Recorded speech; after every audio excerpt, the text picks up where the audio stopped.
हर बच्चे को मिले शिक्षा का अधिकार, यही हमारी कोशिश, यही हमारा सरोकार। शिक्षा के अधिकार अधिनियम के तहत गठित विद्यालय प्रबंध समितियों की जानकारी आप तक पहुंचाता है समग्र शिक्षा उत्तर प्रदेश और यूनिसेफ लखनऊ द्वारा प्रस्तुत ये कार्यक्रम जन पहल। शिक्षा प्रगति की ऐसी सीढ़ी, रोशन होती जिससे हर पीढ़ी। आज माता पिता ने है ठानी, विद्यालय प्रबंध समिति में भागीदारी है निभानी, भागीदारी है निभानी। सभी सुनने वालों को विद्या का नमस्कार और मेरी तरफ से ढेरों आशीर्वाद। तो विद्या बेटी आगे बढ़ाते हैं आज का प्रोग्राम। काकी लगता है आज तो पूरी तैयारी के साथ आई है। अरे और नहीं तो क्या। और फिर सच भी तो है बेटी कि कोई भी काम पूरा करना हो तो पहले अच्छी तरह तैयारी कर लेनी चाहिए। सच कही काकी आपने, ना करो तैयारी तो बात बिगड़ जाती है सारी। ए लो, इसकी कसर बाकी थी। हाँ काकी, तुमने पुकारा और हम चले आए। और चप्पल भी हाथ में उठाकर चले आए। अरे इसे पहन ही लेता।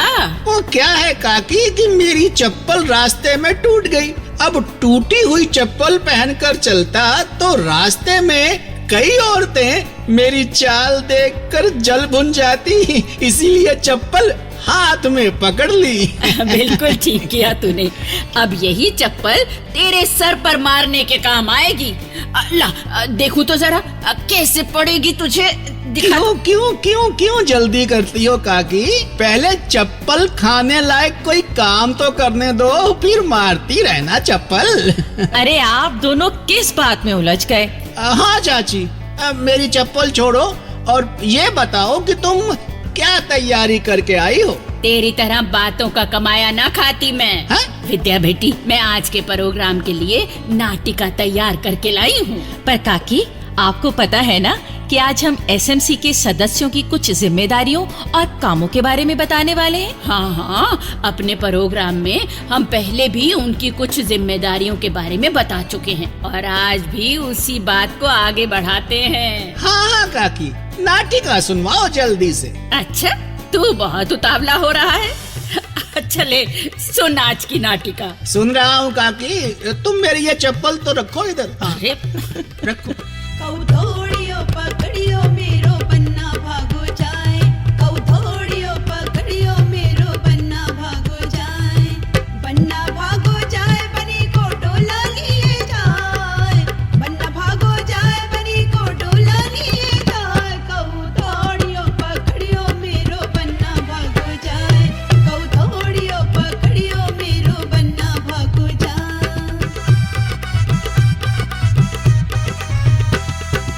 ऊफा भागी जाए बनी की बुआ दौड़ी जाए, ऊफा भागो जाए बनी की बुआ दौड़ी जाए, कौरो कियो पकड़ियो मेरो बन्ना भागो जाए, कौरो कियो पकड़ियो मेरो बन्ना भागो जाए, बन्ना भागो जाए बनी को डोला लिए जाए, बन्ना भागो जाए बनी को डोला लिए जाए, कौधोड़ियो पकड़ियो मेरो बन्ना भागो जाए, कौधोड़ियो पकड़ियो मेरो। क्यों सोमपाल, कैसा लगा हमारे गांव का ये रंगारंग कार्यक्रम? पूछो ही मत अमरनाथ भाई, ये लोक नृत्य तो हमारी संस्कृति की अनमोल धरोहर है।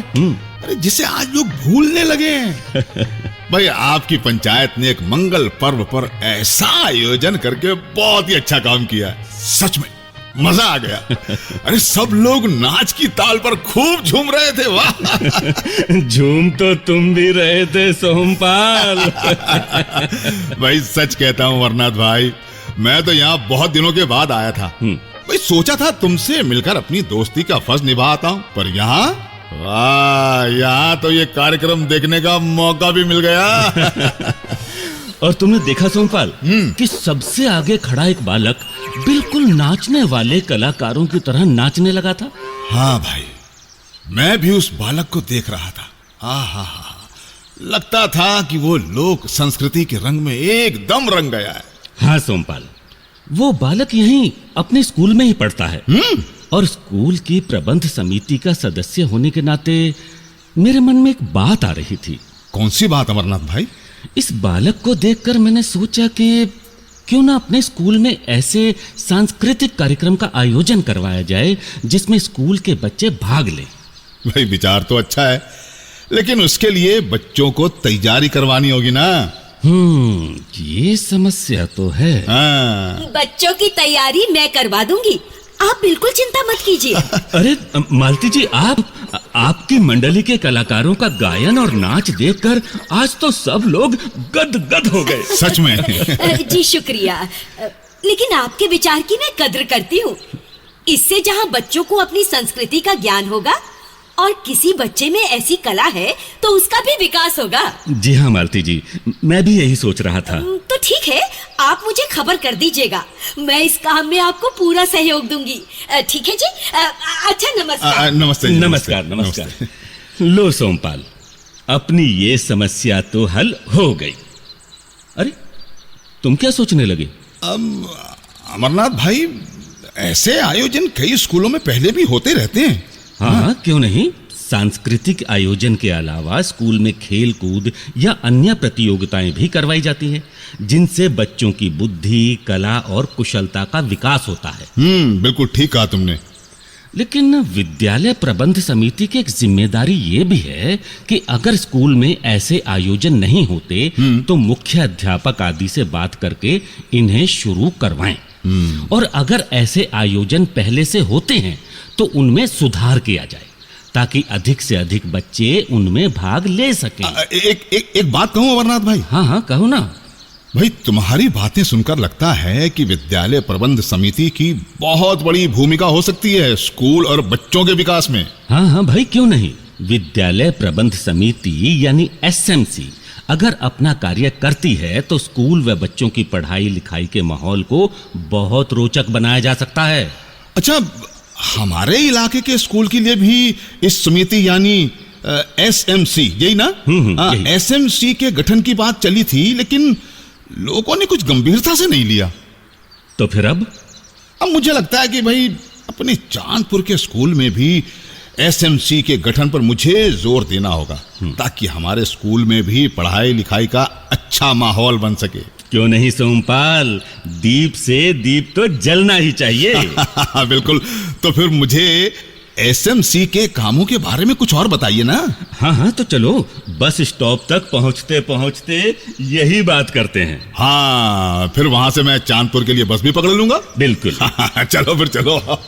देखो सोमपाल, SMC का एक काम होता है स्कूल की विकास योजना तैयार करना।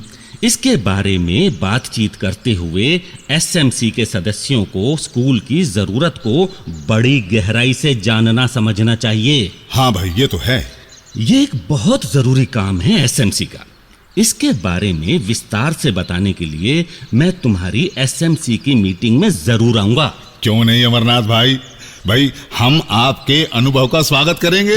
हाँ? लेकिन अभी मैं तुम्हें SMC के बारे में कुछ और बातें बताना चाहूंगा। हाँ, बताओ ना भाई। देखो भाई, SMC को देखना चाहिए कि बच्चों की पढ़ाई के माहौल को बेहतर बनाए जाने की बात चले तो कुछ ध्यान अध्यापकों पर भी दिया जाए। और शिक्षा के अधिकार अधिनियम के तहत अध्यापकों के लिए पठन पाठन के जो कर्तव्य तय किए गए हैं उनके अलावा उन पर किसी अन्य काम का बोझ न डाला जाए। जानते हो इससे क्या होगा? हाँ भाई, इससे अध्यापकों पर काम का बोझ पड़ेगा जिससे अध्यापकों के पास बच्चों को पढ़ाने का पूरा समय नहीं रहेगा। उनका ध्यान भी भटकेगा और इस तरह नुकसान जो है वो बच्चों की पढ़ाई का ही होगा। इसके अलावा अगर स्कूल में कोई बच्चा किसी प्रकार के शारीरिक या मानसिक आघात का शिकार बनता है तो इसकी रोकथाम के लिए SMC को उपाय करने चाहिए या फिर इसकी सूचना संबंधित विभाग तक पहुंचानी चाहिए। बिल्कुल ठीक बात। और SMC की एक भूमिका ये भी है कि शिक्षा के अधिकार अधिनियम को पूरा करने के लिए जो बातें तय की गई हैं उनके बारे में SMC को स्थानीय निकायों यानी पंचायत या नगर पालिका को, बच्चों के माता पिता को या आम जनता को भी जागरूक बनाना चाहिए। हाँ। और उनसे सहयोग प्राप्त करना चाहिए। बिल्कुल, तभी तो इसे जन पहल का नाम दिया गया है। बिल्कुल बिल्कुल ठीक। लो, बस स्टॉप भी आ गया और देखो सामने से चांदपुर की बस भी आ रही अरे है। वाह वाह वाह। अच्छा भाई, मैं चलता हूँ। ठीक है भाई, ठीक है। मैं किसी दिन चांदपुर आऊंगा तो एसएमसी के कामकाज पर कुछ और बातचीत भी करेंगे। हाँ बिल्कुल, जरूर जरूर, क्यों नहीं।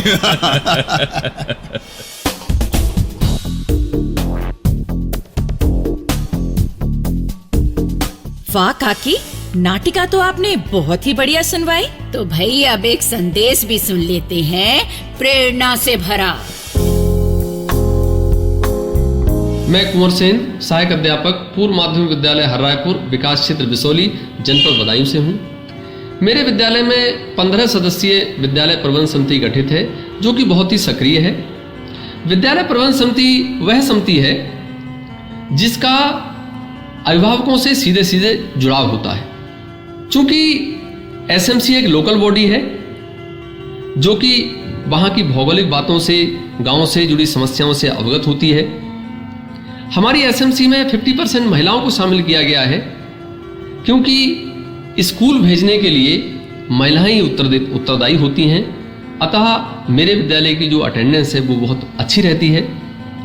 एसएमसी विद्यालय को भौतिक संसाधन व सुरक्षात्मक मदद दे रही है। विद्यालय प्रबंध समिति में हमारे जो सदस्य पढ़े लिखे होते हैं वह शिक्षण कार्य में भी योगदान दे रहे हैं। एसएमसी को और बेहतर बनाने के लिए मेरा सुझाव यह है कि जो एसएमसी या मेरे जैसे एसएमसी जो भी सक्रिय एसएमसी हैं वह जो अच्छा कार्य कर रही हैं, दूसरे विद्यालयों की प्रबंध समिति को इन विद्यालयों में बुलाया जाए, उन एसएमसी से परिचय कराया जाए और किस प्रकार से उन्होंने अपने विद्यालय को बेहतर बनाया है उन बिंदुओं से उनको अवगत कराया जाए, जिससे वहां की एसएमसी भी बेहतर काम कर सके। ये मेरा सुझाव है। तो काकी अब चलते चलते दुलारी की बात भी बता देते हैं। वो दुलारी अपने गांव वाली? हाँ। बताइए बताइए। उस दिन वो अपनी बेटी कमली के साथ हाट बाजार गई। तो वहाँ से उसने मटरी बनाने के लिए मैदा खरीदना चाहा। तो दुकानदार ने एक लिफाफे में लपेट कर रखा मैदा उसे दे दिया और बोला, ये लो 1 किलो मैदा है। तब जानती हो स्कूल में पढ़ने वाली उसकी बेटी कमली क्या बोली? क्या बोली? वो बोली, अम्मा हमारी बहन जी बताती हैं कि कोई भी चीज बिना नाप तोल के नहीं लेनी चाहिए, तुम पहले मैदा तुलवाओ। तो मतलब बच्ची की पढ़ाई अम्मा के भी काम आई। हाँ भाइयों बहनों, अगर आप अपनी बात हम तक पहुंचाना चाहते हैं या विद्यालय प्रबंध समिति के बारे में कोई जानकारी चाहते हैं या कार्यक्रम के बारे में कोई सुझाव देना चाहते हैं तो इस पते पर लिखें। हमारा पता है समग्र शिक्षा उत्तर प्रदेश, सर्व शिक्षा अभियान ऑफिस, विद्या भवन, प्रथम तल, 1st फ्लोर, निशांतगंज, लखनऊ 226007। और अब पता नोट करने के बाद एक जरूरी बात और सुन लीजिए। भाइयों बहनों, हमें मालूम हुआ है कि आपको जन पहल प्रोग्राम बहुत पसंद आता है, लेकिन हम चाहते हैं कि ये प्रोग्राम और भी अच्छा बने ताकि आपको और पसंद आए। इसलिए इस प्रोग्राम में अपनी भागीदारी निभाइए। स्कूल जाने वाले बच्चों के बारे में कोई सच्ची घटना हो या बच्चे को स्कूल भेजने से परिवार ने कोई नई बात सीखी हो या आपके स्कूल में कोई ऐसी घटना हुई हो जो सभी बच्चों के लिए प्रेरक हो, तो ऐसी घटना हमें लिखकर भेजिए, हम उसे अपने प्रोग्राम में शामिल करेंगे। तो अब जन पहल के अगले कार्यक्रम तक विद्या और अपनी काकी और अपने चंदू को आज्ञा दीजिए। जय हिंद। शिक्षा प्रगति की ऐसी सीढ़ी, रोशन होती जिससे हर पीढ़ी। आज माता पिता ने है ठानी, विद्यालय प्रबंध समिति में